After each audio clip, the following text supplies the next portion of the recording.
What if you stayed awake for 7 days straight? No sleep, not even for a minute.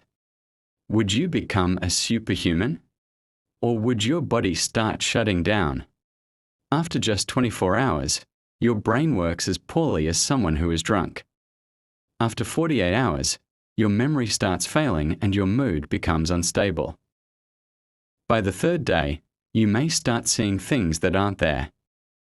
These are called hallucinations. After a week, your immune system weakens, concentration becomes nearly impossible, and your brain begins forcing tiny microsleeps without your permission. For a few seconds, parts of your brain literally go offline. The scary part?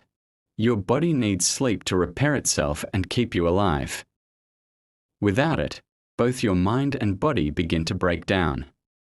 So if you think sleep is a waste of time, think again. Sleeping face.